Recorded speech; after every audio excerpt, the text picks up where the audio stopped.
నమస్తే, welcome to our voice. నేను journalist నవత. 2024 ఎన్నికల తర్వాత దేశవ్యాప్తంగా ప్రధాన మార్పులు రాబోతున్నాయా? ఈ మార్పులకు కారణం ఏంటి? ఎవరు ఊహించని విధంగా రాజకీయ పరిణామాలు ఎందుకు మారబోతున్నాయి అనేది ఈరోజు ఈ వీడియో ద్వారా నేను మీకు అందిస్తాను. 2014లో 40కి పైగా, 2019లో 50, 2024లో 30. ఇది కాంగ్రెస్ పార్టీకి వస్తున్న సీట్ల సంఖ్య.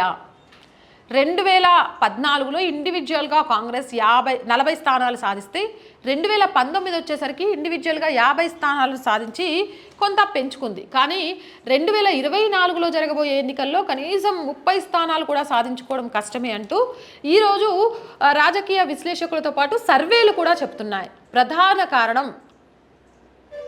ఈ 5 ఏళ్లలో కాంగ్రెస్ పార్టీ వ్యవహరించిన తీరు, ముఖ్యంగా ఎన్నికలకు ముందు రాహుల్ మాట్లాడిన వ్యాఖ్యలు తీవ్ర ప్రభావాన్ని చూపుతున్నాయి అని చెప్తున్నారు.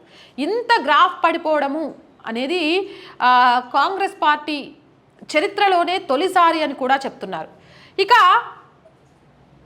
ఇది మొదటి ప్రధాన అంశం అయితే, రెండవది ఈసారి మళ్ళీ భారీ మెజారిటీతో బీజేపీ గెలవబోతుంది. ఎన్డీఏ కూటమితో కలిపి మళ్ళీ లోక్సభలో 400 స్థానాలతోటి 400 పైచిలకు సీట్లను సాధించి అడుగు పెట్టబోతోంది.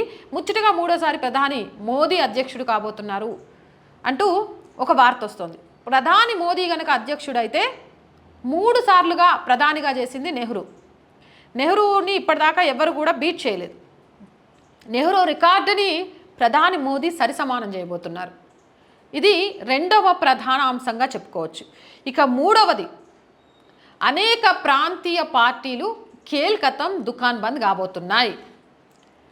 ప్రాంతీయ పార్టీలు మనకు స్వతంత్రం వచ్చినప్పటి నుంచి ఉన్నాయంటే లేదు. ప్రాంతీయ పార్టీలది ఎప్పటి నుంచి స్టార్ట్ అయిందంటే 1960వ దశకం నుంచి ప్రాంతీయ పార్టీలు అనేవి వస్తూ వచ్చాయి. అది డిఎంకే కానీ, అఖిల్ దళ్ కానీ, శివసేన కానీ, ఇలా అనేక పార్టీలు 1960 నుంచి ప్రాంతాన్ని, భాషని, అక్కడ నాగరికతను, సంస్కృతిని, వీటన్నిటిని బేస్ చేసుకొని పుట్టగొడుగుల్లాగా వచ్చేసాయి. ఈ కోవలోనే చూసుకుంటే తెలుగుదేశం పార్టీ ఎన్టీ రామారావు గారు పెట్టింది, అలాగే జనతాదళ్ పార్టీ, ఇలా చెప్పుకుంటూ పోతే BRS party, Trinamool Congress, RJD, 1 కాదు 2 కాదు, ఇవన్నీ కూడా అక్కడ ప్రాంతీయతను, అక్కడ వాళ్ళకి జరుగుతున్న ప్రాంతీయంగా జరుగుతున్న ఏవైనా అన్యాయాలు అంటే వీటన్నిటిని కూడా బేస్ చేసుకొని వచ్చి ఆ తర్వాత కుటుంబ పాలన, వాళ్ళ ప్రాంతీయ పార్టీ ఏర్పరచడానికి కారణాలు అనేవి పక్కదోవన వెళ్ళిపోయినాయి. కుటుంబ పాలన, కుటుంబ శ్రేయస్సు, కుటుంబంగా ఎదగడం గురించే ఆలోచనలు చేస్తూ వచ్చాయి. 2014లో బీజేపీ అధికారంలోకి వచ్చింది. 2014లో బీజేపీ అధికారంలోకి వచ్చిన తర్వాత కొద్దిగా జాతీయవాదాన్ని దేశవ్యాప్తంగా తీసుకెళ్లే ప్రయత్నం చేసింది. దాంతో జాతీయవాదం ఎప్పుడైతే ప్రజల్లో పెరుగుతూ వచ్చిందో 35 సంవత్సరాల క్రితం ఏర్పడ్డ పార్టీలకు సంబంధించిన నాయకులు ముసలోళ్ళు అవుతూ వచ్చారో, ఆ ప్రాంతీయ పార్టీలకు సంబంధించి అధినాయకుల వయస్సు పెరిగిపోవడం, ప్రజల్లో జాతీయ భావం పెరిగిపోవడంతో ప్రాంతీయ పార్టీల హవా కొద్దిగా తగ్గుతూ వచ్చింది. ఇక 2019 తర్వాత ఖచ్చితంగా కూడా జాతీయ భావం అనేది భారతదేశ ప్రజలలో ఉంది, దాన్ని చైతన్యపరచాలి ఇంకా అనేది చాలా క్లియర్గా కనిపించింది. 2024 ఎన్నికలకు అసలు జాతీయవాదన భావనే భారతదేశం నా మాతృభూమి, అంతేగాని ఇక్కడ ప్రాంతీయ పార్టీలనో కుటుంబ వ్యవస్థనో కాదు, దేశం గురించి, దేశం విలువ గురించి, ఈ దేశంలో మనమందరము ఒక్కటే, భారతీయ తత్వం, హిందూ తత్వం అనేది అయోధ్య రామ్లల్లాతోటి భారతీయ తత్వం, సిఏఏ లాంటి చట్టాలు ఇవన్నీ వచ్చిన తర్వాత చాలా క్లియర్గా ప్రజల్లోకి వెళ్ళిపోయింది. అది ఎంతలా వెళ్ళిపోయింది అంటే భారీ మెజారిటీతో జాతీయ భావాన్ని పెంపొందించిన బీజేపీ గెలుస్తుంది అని చెప్పడంతో పాటు స్వతంత్ర ముందు నుంచి ఉన్న కాంగ్రెస్ పార్టీ 30 స్థానాలకు పడిపోతుంది అని చెప్పడానికి కూడా ఈ జాతీయవాద భావాలే కారణం అనేది చాలామంది చెప్తున్నమాట. ఈ జాతీయవాద భావాలు 2024 తర్వాత చాలా ప్రాంతీయ పార్టీలను కనుమరుగు చేయబోతున్నాయి అనే విషయం అర్థమవుతున్నాయి. ఉదాహరణకు మన బీఆర్ఎస్ గవర్నమెంట్నే తీసుకుందాం. ఒకప్పుడు తెలంగాణ రాష్ట్ర సమితిగా తెలంగాణ ఆత్మగౌరవ నినాదం అని చెప్పింది. కానీ ఆ తర్వాత తెలంగాణ ఆత్మగౌరవం కాదు, పాడు కాదు, ఆ రోజు ఆ సెంటిమెంట్ మాకు అవసరం కాబట్టి వాడుకున్నాం, ఉద్యమ పార్టీ ఏంది, పక్తు రాజకీయ పార్టీనే మేము భారత రాష్ట్ర సమితిగా మార్చుకుంటామని అన్నది. ఈరోజు ఎప్పుడైతే తెలంగాణ అనే ఆత్మగౌరవాన్ని పార్టీ వదులుకుందో ప్రజలు దాన్ని వదిలేసిండ్రు. కుటుంబ పాలనలోకి ఎప్పుడైతే ప్రాంతీయ పార్టీలు వెళ్తాయో ఆటోమేటిక్గా ప్రజలు వాస్తవాలను తెలుసుకుంటారు. 2024 తర్వాత బీఆర్ఎస్ చరిష్మా ఉండదు అనేది వింటూనే వచ్చాం. ఇలా చాలా, ఒకటి కాదు రెండు కాదు, ఇది ఉదాహరణకు మాత్రమే చెప్పాం.